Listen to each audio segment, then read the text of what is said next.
on the resurgent logic of the war on drugs and its impact on human rights and international cooperation. This side event is organized by Amnesty International with the co-sponsorship of CELS, Connector, Justicia, the Drug Policy Alliance, IDPC, and the Washington Office of Latin America. My name is Anne Fordham. I'm the Executive Director of IDPC. I would like to thank all the partners for the organization of this important discussion, and particularly colleagues at Amnesty International for taking the lead. In recent years, we have seen an escalation in the use of military force, national security powers, and anti-terrorism framework to combat drug trafficking. This has manifested in policy decisions, such as the designation of drug trafficking groups as terrorist organizations, the declaration of states of emergency, or increased reliance on the military enforcement of drug laws. It is also manifested in the narco-terrorist narrative, which seeks to dehumanize people engaged in the supply of drugs and justify their murder. We know that many of these developments are driven by geopolitical considerations or by domestic opportunity. But the fact remains, drug control is portrayed as the basis for these operations, and that they seek to harness the punitive drive behind the war on drugs for their own ends. Sadly, this is not an unprecedented or unique situation. History is replete with similar examples where drug control has been instrumentalized for geopolitical dominance, leading to brutal violations of human rights. We are holding this discussion here at the CND because UN drug control bodies need to address these developments and condemn them for what they are, a violation of international human rights law and of the drug conventions. We already saw yesterday several member states defending in a very vocal way the conflation of terrorism and trafficking, and at least one condemning it. Without further ado, for some housekeeping, this event is held in person here in Vienna, but also streamed online. We hope to have some time for Q&A at the end, and we will have to end sharply at 11 a.m. Our keynote speaker will be Professor Ben Saul, who is the Chalice Chair of International Law at the University of Sydney and the UN Special Rapporteur on the promotion and protection of human rights and fundamental freedoms while countering terrorism. Professor Ben Saul has consistently raised concern about the conflation of terrorism and drug trafficking, and has been an outspoken critic of the US strikes against the so-called narco-terrorist votes. As we face increasing shamelessness in the violation of international law by certain member states, and fear and caution amongst the others, these courageous interventions are more necessary than ever. Thank you for being with us today, Professor. The floor is yours. Good morning, everybody. I'm delighted to join you from here in Geneva. Organized criminal violence in the Americas associated with drug trafficking, cartels and gangs, and widespread drug addiction are grave threats to human rights, including life, security of person, liberty, and health. States must take all feasible measures to address them and the corruption that enables them. Regrettably, some American states have recently responded with ultra-violence that flagrantly violates human rights in a new phony war on so-called narco-terrorism. Foremost is the proliferation of unlawful state violence. Firstly, since September 2025, the United States has unlawfully killed at least 151 people in military attacks on 45 civilian vessels on the high seas. These strikes are not in national self-defense, personal self-defense, or defense of others. They're not part of an armed conflict. They're not justified under the law of the sea. These are unprovoked serial extrajudicial killings that have no justification under international law and gravely violate the right to life. Secondly, the US's abusive designation of an illusory Venezuelan cartel as a foreign terrorist organization headed by the Venezuelan president was a pretext to launch illegal aggression against Venezuela, further violating the right to life, and to arbitrarily detain its president.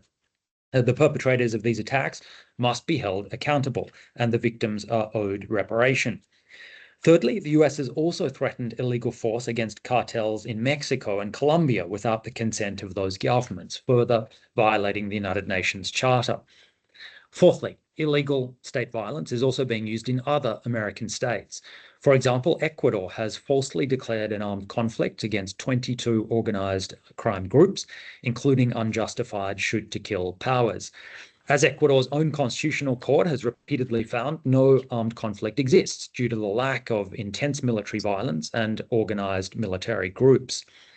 The false political and legal labeling of organized crime as narco-terrorism has driven other serious violations across the region.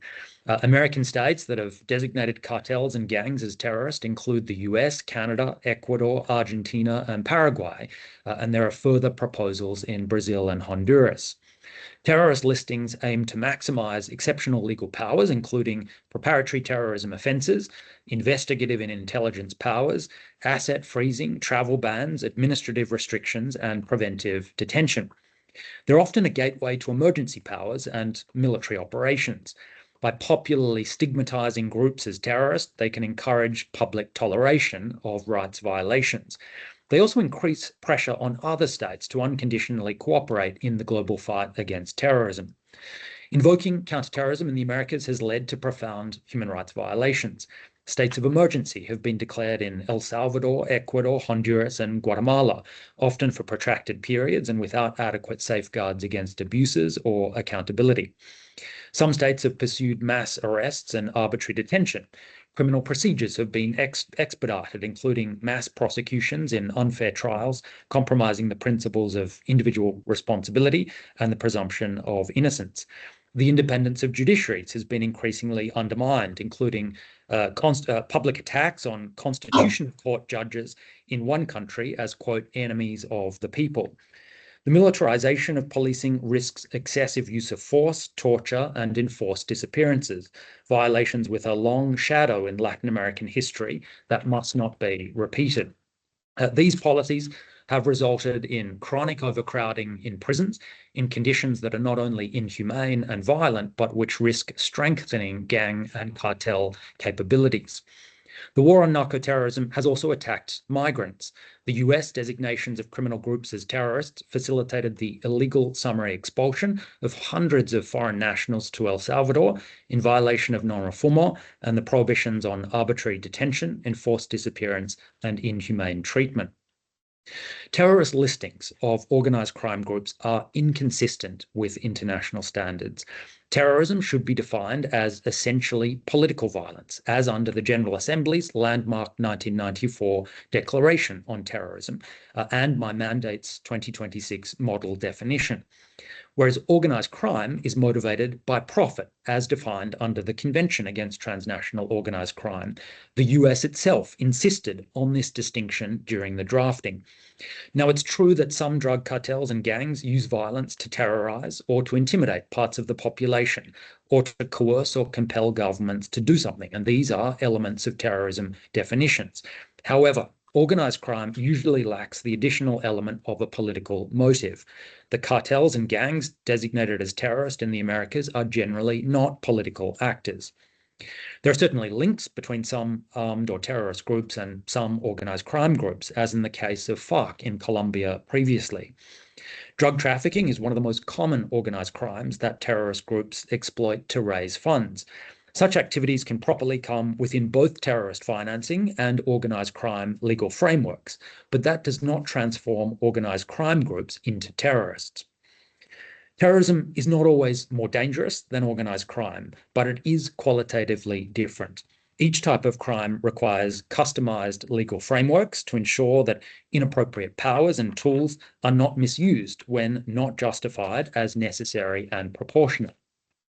The human rights compliant response to the challenge of transnational organized crime is to make effective use of cooperative, bilateral, regional, and multilateral legal frameworks and tools, including the Convention Against Transnational Organized Crime and its protocols.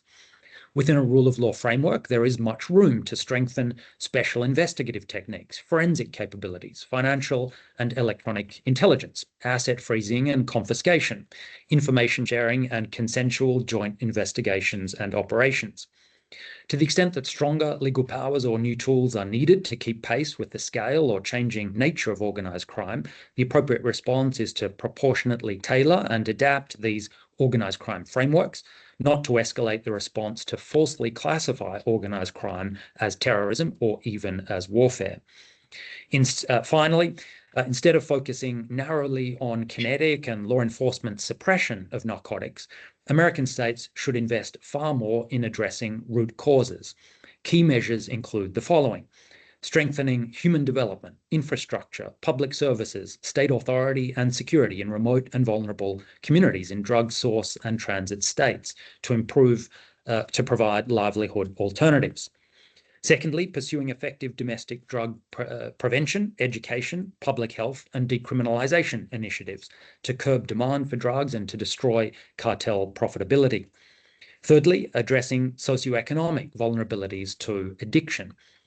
And finally, stringently regulating US military-grade weapons and munitions to prevent their current flooding of the region, arming of cartels, and destabilizing of the Americas, as well as addressing other sources of illicit arms and arms diversion.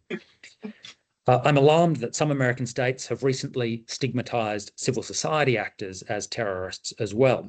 To criminalize social protests, migration, indigenous and Afro-descendant populations, and human rights, environmental, and land defenders.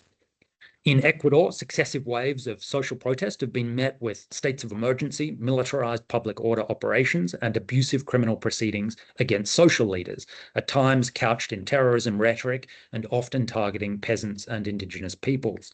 In Peru, counter-terrorism laws were abusively applied during the 2022-23 social protests, and the political rhetoric of Terraqueo has falsely branded dissenters as terrorists. In Chile, authorities have repeatedly applied anti-terrorism law to Mapuche indigenous people, a practice criticized as unjustified and discriminatory by United Nations human rights bodies. In Argentina, the government listed an alleged Mapuche indigenous resistance group as terrorist earlier last year, despite real doubts about its existence and with severe chilling effects on indigenous rights activism and civic space. In conclusion, I encourage all American states to refrain from abusing counterterrorism laws, states of emergency, the law of armed conflict, and migration law to ensure their definitions of terrorism conform to international standards, to maximize their effective use of laws, tools, and cooperation against organized crime, and to tackle its root causes. States should also refrain from abusing counterterrorism laws against civil society, including social protest and indigenous, environmental, and land rights activism. Respect for human rights, strong judicial oversight, accountability, remedies for victims, and the rule of law are the foundations of principled and effective action against organized crime. Thank you.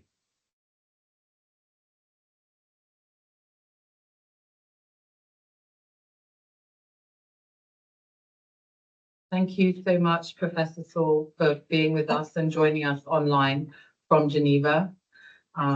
Your recommendations are extremely important, and we really encourage you to stay engaged in this matter and provide further guidance to the international community on the conflation of terrorism, drug trafficking, organized crime, and its human rights implications. So our next speaker will be John Walsh, who is the Director of Drug Policy and the Andes at the Washington Office of Latin America, and has been for years a relentless advocate against the US war on drugs in Latin America. John, you have the floor. Thank you. It's a pleasure to be here, and thanks to Amnesty International in particular for heading this event. Special Rapporteur Ben Saul was admirably, comprehensive and in-depth in his critique of what I would call the illogic of the narco-terrorism narrative. I'm going to focus a bit here on the United States and add some color to current events and the motivations and actions of the U.S. administration.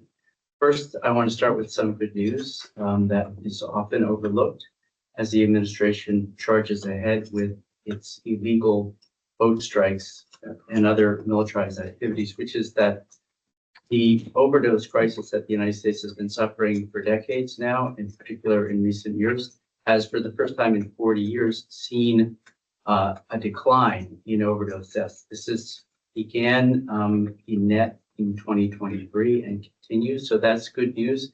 And since overdose deaths are in part what this new war on drugs is being waged for, it's important to note that the decline in overdose deaths began well before Trump returned to office and is continuing. And it's important to note that in presenting these estimates, the CDC, Centers for Disease Control and Prevention, emphasizes the importance of harm reduction and other public health interventions in bringing about this decline.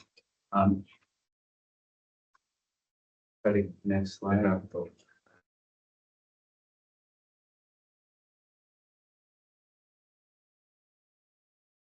You able to do it? I'm trying.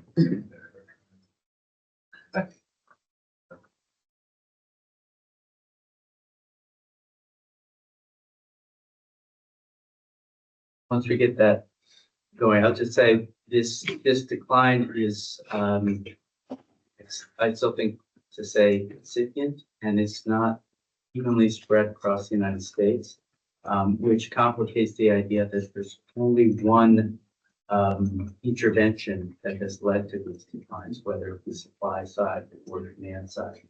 I'll try to pick through these. If not, I'm going to look at the slides on my own phone. We move ahead now, Andrea.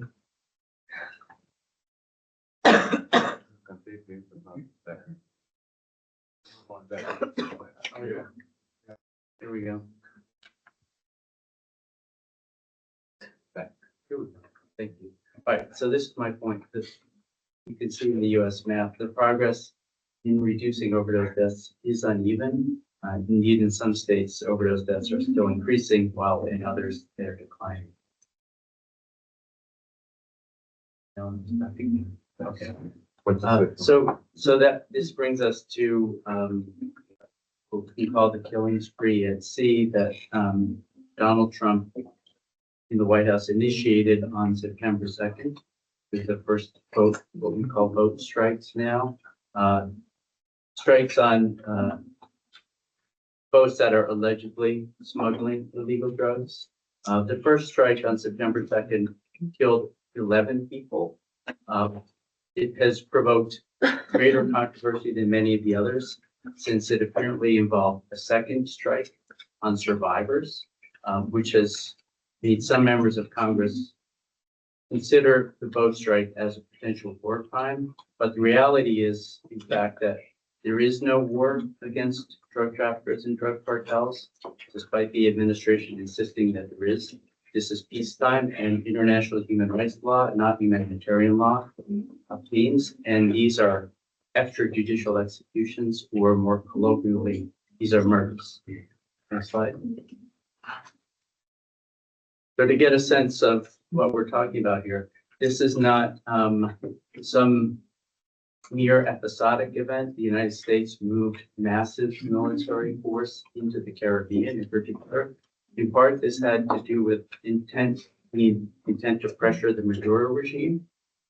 Yeah, to pressure the Maduro regime. And this is the Gerald Ford aircraft carrier that you see on the slide that has since been moved back toward the Middle East and the Iran conflict. But it was perched in the Caribbean off the Venezuelan coast for several weeks. Next slide, please. There is still a major U.S. military and Navy presence in the Caribbean in particular. This assault ship actually was the one that buried President Maduro of Venezuela when he was extracted from Venezuela up to New York to face charges on drug trafficking. Next slide. The strikes are being conducted. It has been reported by Reaper drones armed with Hellfire missiles. Again, these are not rifles. These are missiles fired remotely from drones. It's also been reported that, at least in the first strike, the strikes were conducted in part by a warplane made to appear as if it were civilian craft, which, if this were wartime, would potentially be a war crime known as perfidy, concealing that you are a war vessel by being painted and appearing as civilian craft. Next slide. The White House has invoked self-defense formally to justify these illegal strikes. As Special Rapporteur Saul pointed out, there's no basis for a self-defense argument here. The White House notification to Congress after the September 2nd strike made clear that not only were the United States going to invoke self-defense, but to continue these strikes indefinitely. Next slide. In fact, the vice president at the time pointed to the killings as the highest and best use of the U.S. military, making it clear that there's no reluctance. This was not entered into reluctantly in any way, but aggressively and actually boastfully. Next slide. Just as clear early on, the UN mechanisms around human rights made crystal clear that these were violations of international human rights law. This is a Volker Turk making that point right there on the slide. Next slide, please.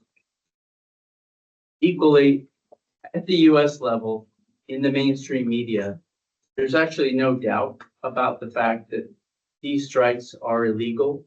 I present a New York Times report here. This is not an editorial. This is straight reporting by the New York Times. They're not legal in any sense. They're strictly illegal. And as has been made clear, if there were an armed conflict, if there were war, these would be considered war crimes. Next slide. So unfortunately, I have to say this slide, although it was made a few days ago, is out of date already because there has been another strike that has raised the death toll, the killing total to 158.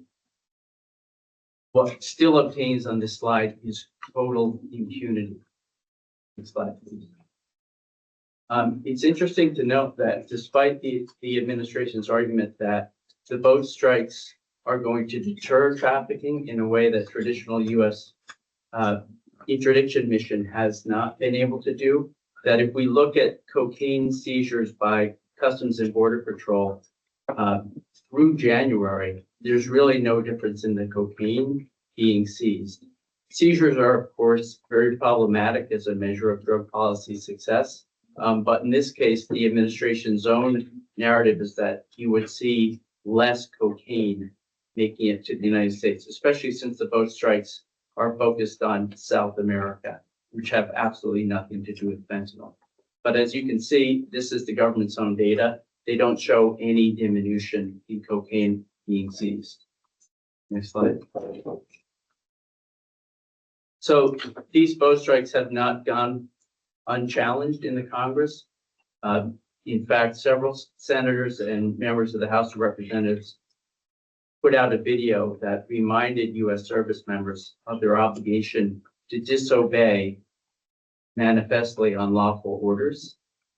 That said, service members in the chain of command farther down are in a tight spot because the administration has gone out of its way to present a legal opinion that purports to make these strikes legal and that military operators can conduct them on that basis. In fact, there's no basis factually for that legal claim, and people down the chain of command should still be wary about what they're doing. Most importantly, the architects of this policy are doing something that's flatly illegal and not simply with respect to international law, but with respect to U.S. law and the U.S. Code of Military Justice. So when it's said that these strikes may amount to murder, that's part of the U.S. Code, and an intentional homicide in these conditions could certainly count.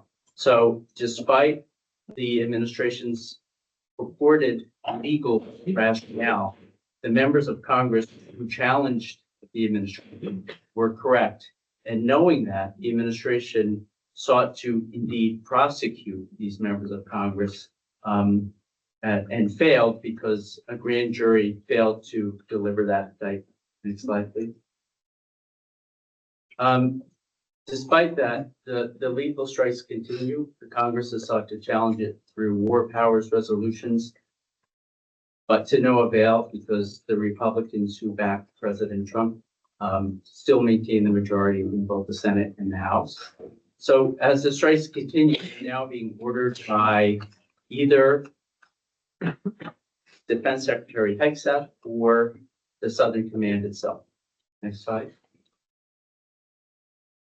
So this is Southcom now taking over, ordering, directing these strikes that have been ordered from the beginning by President Trump in the White House, by the Defense Secretary, and now by the Southern Command as well.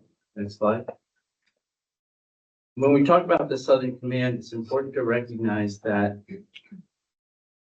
they have been signaling to elements of the U.S. population in ways that may not be obvious to the general public, a certain narrative in the crusade against narco-terrorism, which is, if you look at this montage of a soldier that's on the southern sphere, the name of Southcom's operation, it has what's called Jerusalem Cross or Crusader's Cross on it, which would certainly seem to have no place on a U.S. military helmet and may signal to white supremacists that this U.S. military is a home for them. Next slide, please.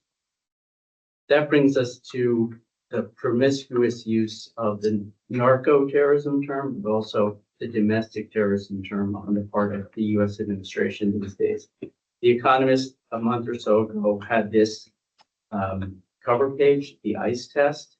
America's paramilitary peril focused on the events in Minneapolis, where ICE and customs agents gunned down U.S. citizens in broad daylight.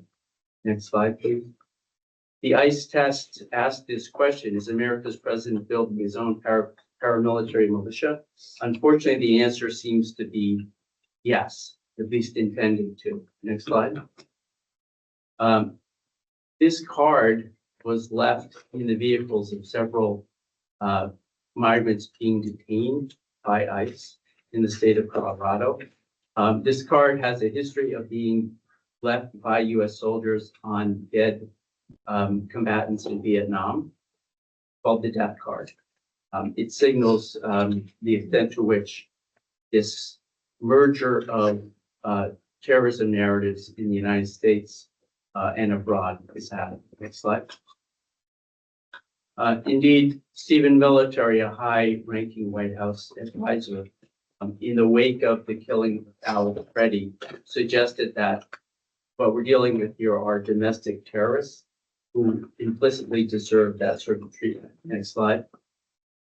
And the Trump White House has issued an executive order on countering domestic terrorism, even though legally there's no basis for such a designation. Next slide.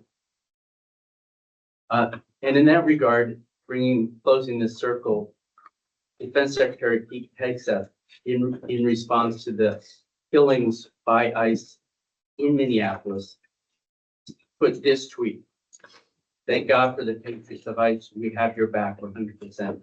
Whatever that's supposed to mean for the U.S. Secretary of Defense with respect to domestic affairs. And note the ICE greater than Minnesota at the very bottom. So that's a disturbing signal in and of itself. Next slide. And that brings me to the current situation in the United States. The midterms are midterm elections in November this year. And when you have a president who is now a wartime president with a history of executive decrees and emergencies and a ubiquitous use of language around terrorism that targets political opponents and looks to disrupt voting, I think we have the makings of a turbulent year ahead where the terrorism term wielded as a weapon, not just against so-called narco-terrorists, but against U.S. citizens who are seen as adversaries, looms very large. Next and last slide. So as we consider these boat strikes and the further use of militarization by the U.S. in completely illegal form. We should consider these, each and every one of them, as crime scenes. And indeed, the announcements of these strikes on social media by Southern Command, by the Defense Secretary, and by President Trump, as boastful as they are, should be treated as evidence by future prosecutors to bring accountability for these crimes. Thank you very much.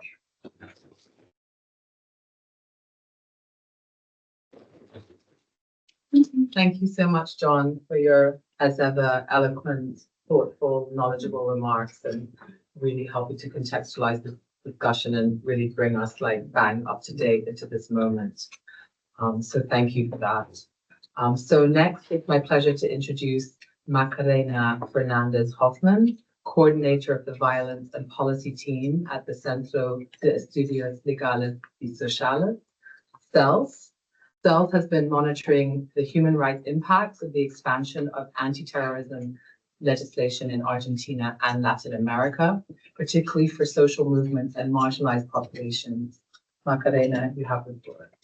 Thank you, Anne. I'm glad to be here. Today, I want to talk about the narco-terrorism label it's being used to shape policies in Latin America and what this means for human rights. Let me start with some context. Since the 80s, the war on drugs has shaped security justice and business policies across Latin America. This approach relied heavily on militarization to generate enormous levels of violence, and it didn't work in curbing criminal organizations. In fact, the group grew stronger and managed to infiltrate key state institutions. Over time, this approach began to face serious pushback. Experts and social civility started pointing out that these policies were causing more harm than the problems they claimed to solve. In 2016, the UN Gas Declaration stated that the cause of the war on drugs were unacceptable. Some countries began testing alternatives like incarceration in Ecuador or the peace process in Colombia, but the prohibitionist model was never fully replaced. Next, please.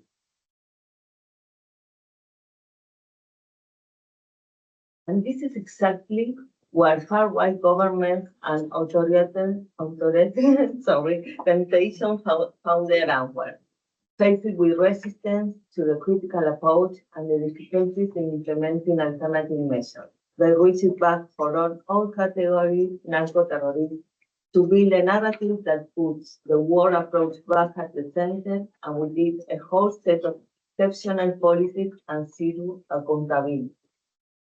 This is a deliberate confusion of categories to exploit public fear to justify penal inflation and militarization, particularly in a region where criminal groups grow at the intersection of violence and equality. Next step. The set of counter-terrorism policies became globally available after September 2001. It spread to Latin America, a region with no history of terrorism. When the political moment arrived, right-wing governments came to power.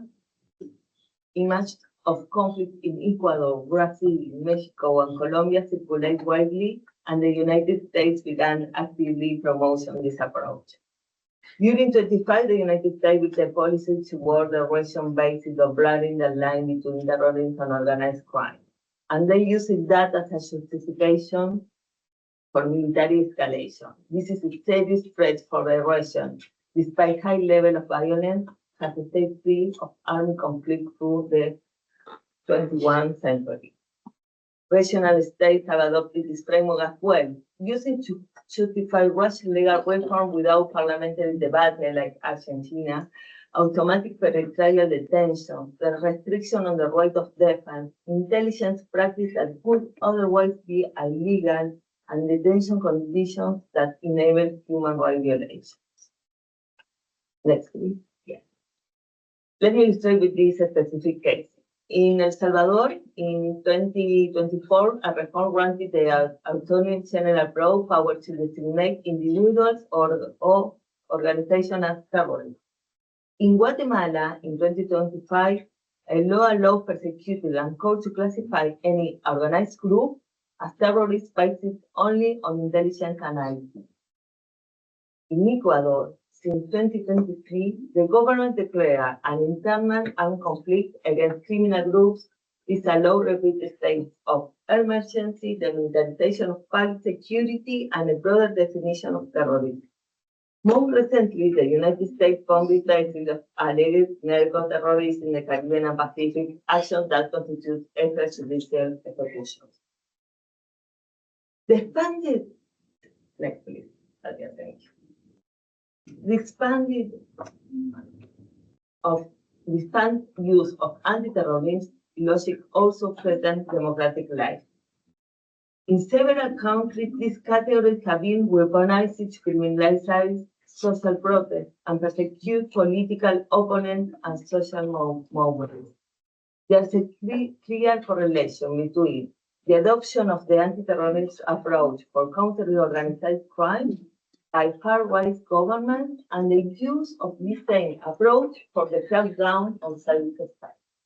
For example, in Peru and Argentina, high-level officials have publicly described people participating in protests as terrorists.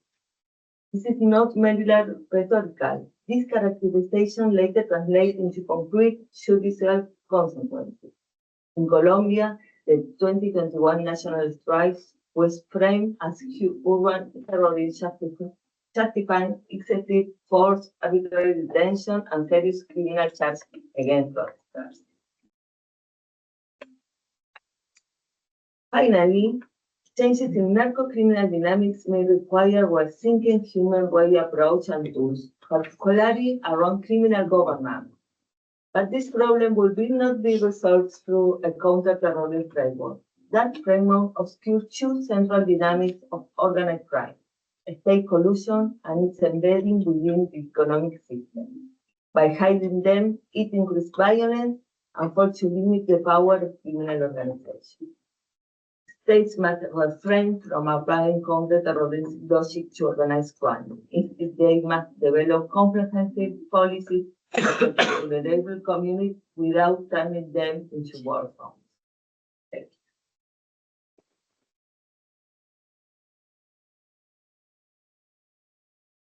you.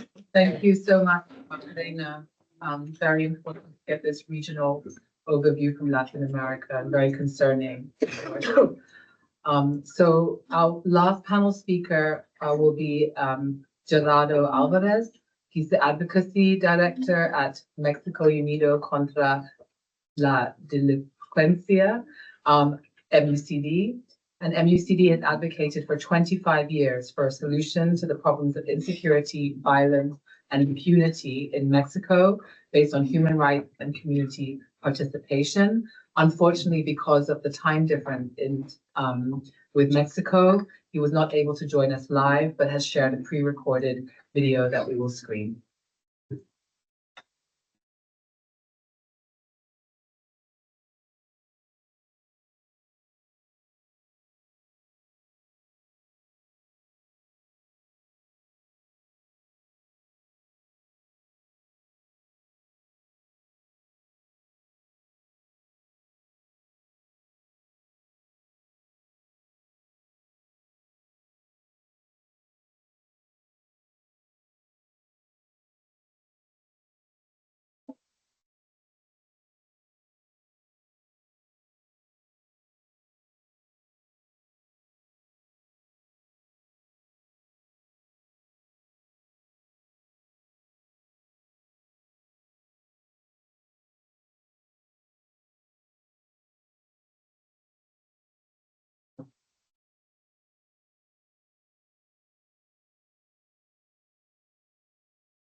Banco del Bienestar, that's the public development bank in Mexico.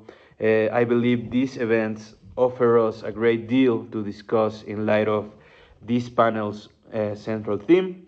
They illustrate how the logic of the war on drugs continues to shape security strategies, security policy in countries like Mexico, often prioritizing militarized responses.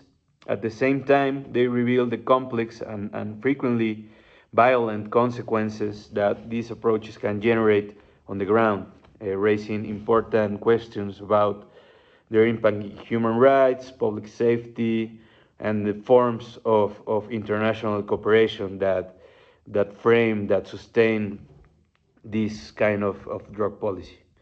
On this last point, I think it is particularly important to recall that according to reports by Reuters, by the LA Times, the intelligence used in the operation, particularly regarding the location, the geolocation of El Mencho, was provided by a task force, a joint task force created only in January that works under the U.S. Northern Command. That's the U.S. Armed Forces.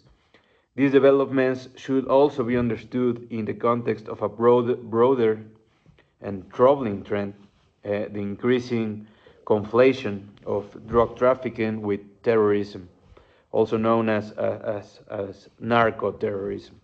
In fact, just a few minutes ago, I saw the remarks by Stephen Miller, the National Security Advisor at the White House, delivered at an event with the U.S. Southcom, the U.S. Southern Command, in which he openly stated that the cartels operating in the Americas require military responses rather than criminal justice approaches, and described them as the ISIS or the Al-Qaeda of the Western Hemisphere.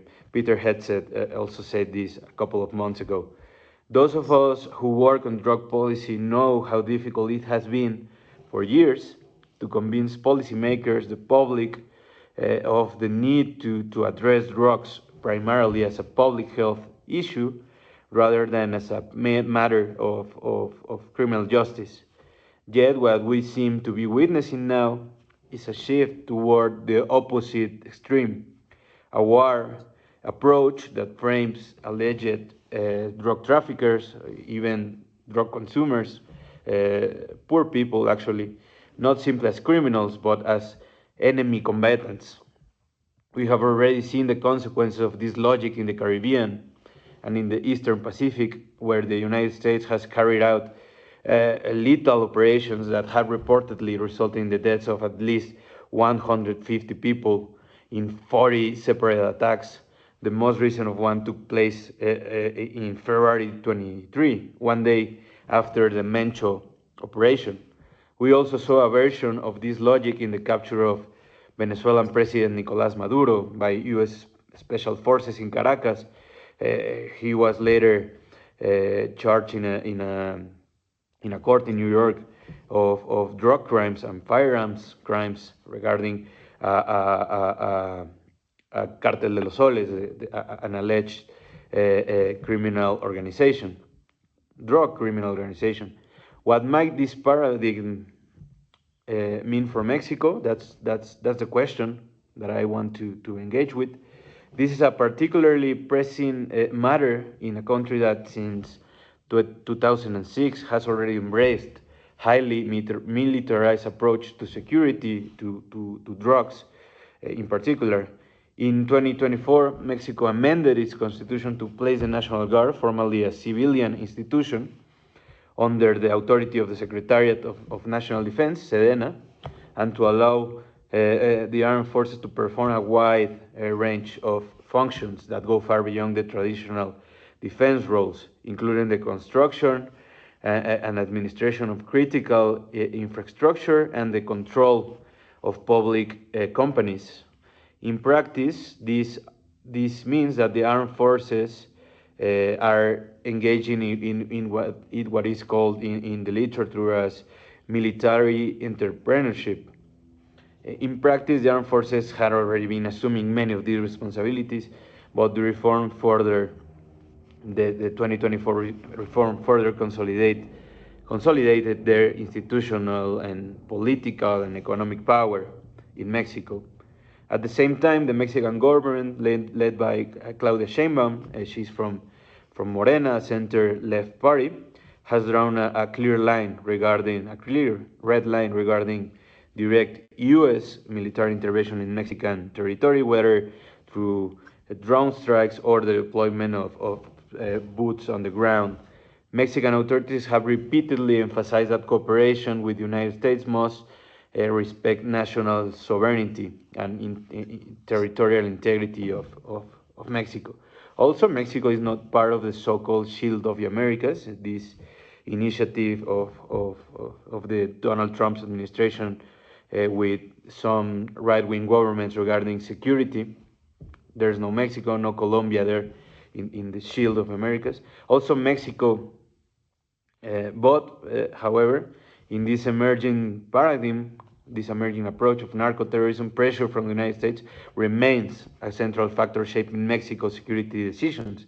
In fact, reporting by the LA Times even suggested that Mexican authorities may have accelerated the operation of targeting El Mencho out of concern that the United States might act unilaterally if Mexico did not move first. Another relevant development in this part is that in just 11 months, beginning in February of last year, Mexico has handed over 92 high-profile alleged drug traffickers to U.S. authorities, expelling them without a formal legal extradition process, and in some cases disregarding legal challenges filed before the Mexican federal courts. This is particularly important because only an extradition process carried out under the bilateral treaty of extradition guarantees the safeguards such as the exclusion of the death penalty, which is unconstitutional in Mexico, but not in the US. In other words, even if Mexico formally rejects the possibility of foreign military intervention, the growing tendency to frame drug trafficking through the lens of armed conflict and counter-terrorism may gradually reshape the types of strategies, partnerships, and legal justifications that become politically acceptable. For a country already deeply marked by the nearly 2 decades of militarized security policies, this shift raises serious questions about escalation, accountability, and the future direction of drug policy in the region, not just in Mexico. Thank you very much for your attention and for the opportunity to share these ideas. I wish you all a very productive discussion and a successful session of the CND. Thank you very much. Goodbye. Good morning to everyone. Thank you, Gerardo, for being with us by pre-record. Before I open the floor, I just want to say this event just feels so critical right now in this moment as we see the escalation of the recycling of this conflation of drugs and terrorism for geopolitical ends, literally unraveling upstairs as we sit here. And I just feel like all that we've discussed here, I wish we could say clearly and loudly in the room upstairs also. So we have just under 10 minutes for some questions or interventions from the floor. And first, I want to recognize our co-organizer and the lead of this event, Daniel Aloy from Amnesty International. Daniel. Thanks, Anne. And thank you very much to all the panelists for their very insightful presentations. It is very worrying to see these developments that violate international human rights law continue with absolute impunity. As you have all pointed out, these policies are already hindering multilateral cooperation, are heightening tensions geopolitically, creating instability, contravening international law, and operating outside criminal justice system. Sadly, as we all very know well, these approaches are also often linked with growing authoritarian practices by the very same governments that are promoting a return to war on drugs. So with this in mind, I wanted to ask the panelists, if you feel that avenues for justice and accountability have been pursued for these serious human rights violations, and if there is anything that you think that could be considered to be launched from either here in Vienna or from Geneva in pursuit for that accountability and to fight against impunity? I can go first. I think the push for accountability has really not even begun. And it needs to much more proactively in Vienna and in Geneva. I think the outspoken response from the Office of the High Commissioner for Human Rights is the start.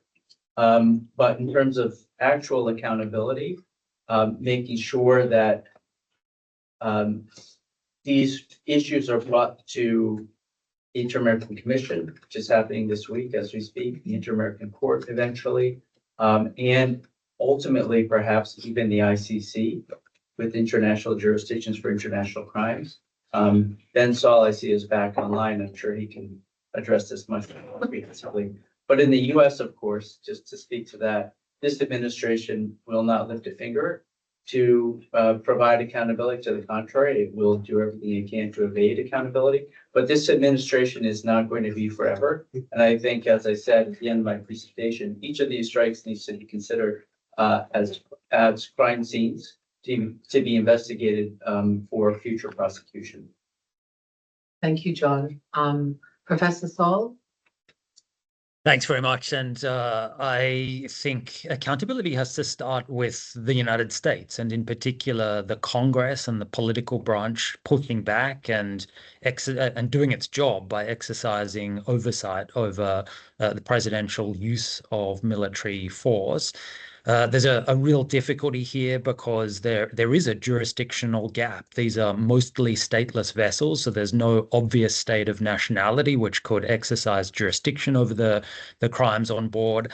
There's a possibility of the states of nationality of the victims investigating, but that depends upon their domestic laws and whether they assert extraterritorial jurisdiction over crimes against their nationals as victims of murder. There's no obvious international criminal law jurisdiction because there's no armed conflict, so these aren't war crimes, and there are real doubts whether this could be characterized as crime against humanity because it's not an obvious attack on a civilian population within the meaning of the law. So it's got to start with the US.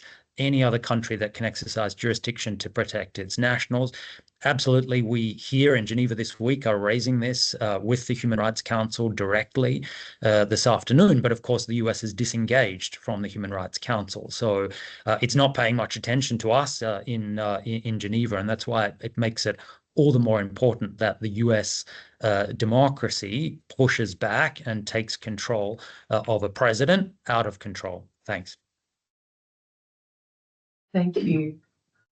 So the floor is open, also for colleagues online. Is anyone wishing to take the floor? Yes, please. Yeah, thank you. Trying to find a beacon of hope.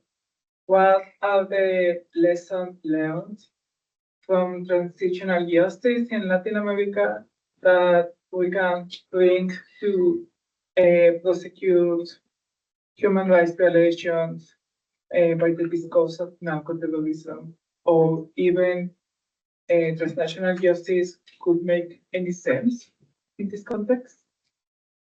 Thank you for the question. Is there any panelists who would like to respond? If you want to speak in Spanish, Adrian can translate for you. Yo creo que mientras haya leyes de excepción que permitan justamente no tener ningún control, va a ser difícil salir de la idea de impunidad. Entonces, un proceso como el de justicia transnacional en futuro puede dar un lugar de búsqueda de verdad, pero hoy esas leyes que permiten usar este marco no generan esa misma impunidad por su propia naturaleza. ¿Adrián? So, I'm sorry. Very well. I said, as long as the laws of exception that we have in place right now are there, and they are precisely designed to allow for there to be no control, and it's going to be very hard to get out of the impunity framework that we are in.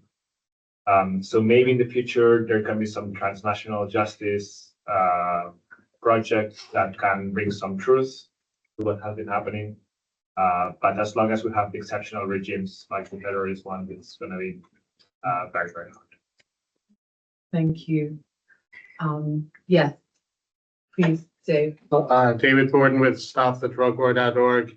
Either a question if Mr. Saul is still here, or if not, then a comment. My question is, are these vessels considered stateless, or is it that we don't know their states? My conversations with people involved in maritime matters is that boats, even operated by criminals, will tend to be registered with the state, because not having registration makes it more complicated to purchase fuel, to dock anywhere. If we simply don't know what the registrations are, then it could be is it possible to potentially to infer them through investigations, discussions with families of victims, and so forth. If registrations were identified, determined to be with any Rome Treaty member states, then ICC would seem to have jurisdiction under Article 12. Well, that does not answer the crimes against humanity definition, and I'm interested in hearing just why these could not be considered an attack on the population. Thank you. Professor Saul? Yeah, thank you. Look, it's a great question, and the short answer is we don't know. There is a kind of assumption that many of these vessels are stateless. Of course, under the law of the sea, you can inspect aboard and inspect a vessel if there is doubt whether it's registered or is stateless. But that, of course, doesn't give you a right to use military force to destroy the vessel. And there are very careful rules on boarding at sea and a graduated use of force, law enforcement approach to use of force at sea. So if there is registration, then that certainly would give a basis of jurisdiction for those countries. The problem being, of course, some of those countries, Trinidad and Tobago being a good example, have applauded Trump killing their nationals. So that's not necessarily going to help in some cases, at least.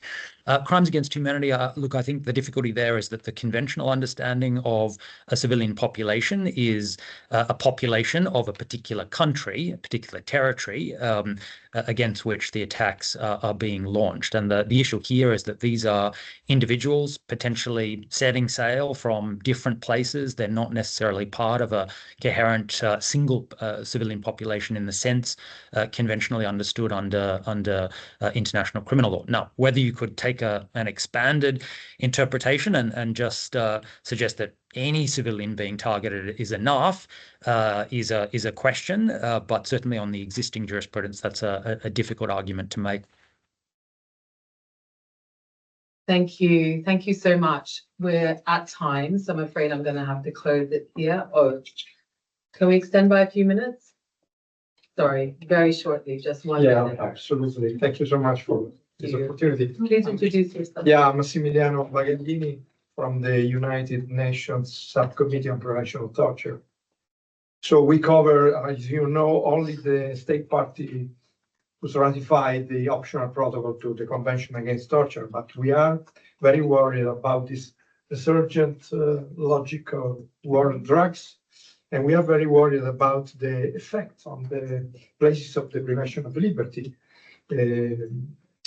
Macarena speak about overcrowding, lack of health services in prison detention facilities, and we are engaged in our visits, recommend to the state party to identify alternatives to detention, to improve treatment in prison and outside prison in communities, and especially in the 70 state parties are part of this optional protocol with the national preventive mechanisms in order to identify effective strategies to prevent torture, any treatment in places of detention, of deprivation of liberty, to offer different narratives on these drugs policies.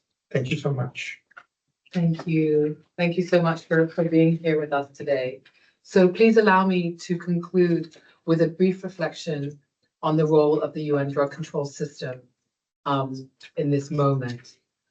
The INCB, the International Narcotics Control Board, whom we invited to be part of this panel, but unfortunately they, for various reasons, were unable to join, has been clear that the extrajudicial targeting of people suspected for involvement in drug activities is not only contrary to international human rights law, but is also inconsistent with the UN Drug Control Convention.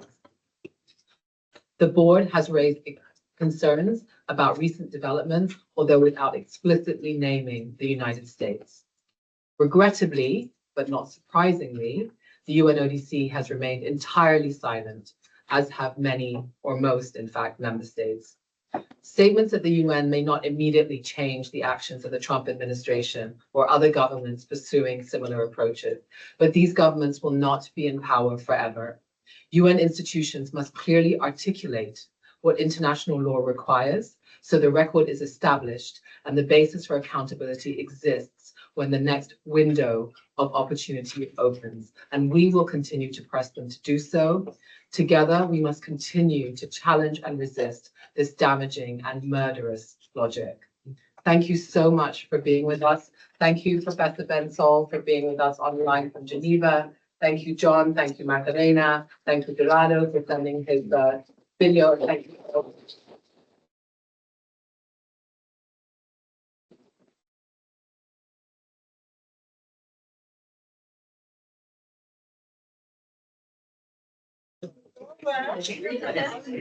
No, volvieron a llenar otra vez.